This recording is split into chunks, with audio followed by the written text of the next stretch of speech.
Intraday or swing trade ഏതാണ് better? ട്രേഡിങ്ങിൽ നമ്മളൊരു segment choose ചെയ്യുമ്പോൾ ഒരുപാട് ഫാക്ടേഴ്സ് കൺസിഡർ ചെയ്യണം. ക്യാപിറ്റൽ, റിസ്ക്, നമ്മുടെ ഇമോഷൻ, സൈക്കോളജി, ഇതെല്ലാം കൺസിഡർ ചെയ്യണം.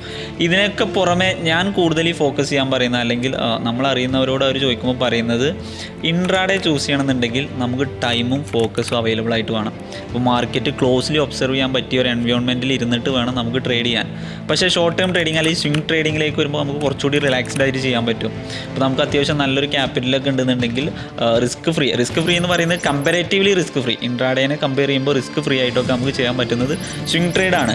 പക്ഷെ അവിടെയും ഡിസഡ്വാൻറ്റേജസ് ഉണ്ട്, സ്വിംഗ് ട്രേഡിനും ഡിസഡ്വാൻറ്റേജസ് ഉണ്ട്. ഇപ്പോൾ നമ്മളൊരു കമ്പനി ഓവർനൈറ്റ് ഹോൾഡ് ചെയ്യുകയാണെന്നുണ്ടെങ്കിൽ നാളെ ഒരു നെഗറ്റീവ് ന്യൂസോ അല്ലെങ്കിൽ എക്സ്റ്റേണലി അതിനെ എഫക്റ്റ് ചെയ്യുന്ന എന്തെങ്കിലും ഒന്ന് വന്നു കഴിഞ്ഞാൽ പോലും ആ കമ്പനിയുടെ ഷെയർ പ്രൈസ് ഡൗൺ ആവും. അപ്പോൾ നമ്മൾ എക്സ്പെക്ട് ചെയ്യുന്ന ലെവലിലും താഴെയാണ് ഓപ്പൺ ചെയ്യുന്നതെങ്കിലൊക്കെ അത് ഓവർനൈറ്റ് ഹോൾഡ് ചെയ്യുന്നവർ ബെയർ ചെയ്യുന്ന ഒരു റിസ്ക്കാണ്. പക്ഷേ ഇൻട്രാഡേ ട്രേഡർക്ക് എന്താണ്, അന്നത്തെ ദിവസം ബൈ ഓർ സെൽ അതോടുകൂടി കഴിഞ്ഞു. ഒരു ഇമോഷണൽ അറ്റാച്ച്മെൻറ്റോ അല്ലെങ്കിൽ ഒരു ഓവർനൈറ്റ് ഹോൾഡ് ചെയ്യുന്നതിൻ്റെ പ്രഷറോ അവർക്കില്ല.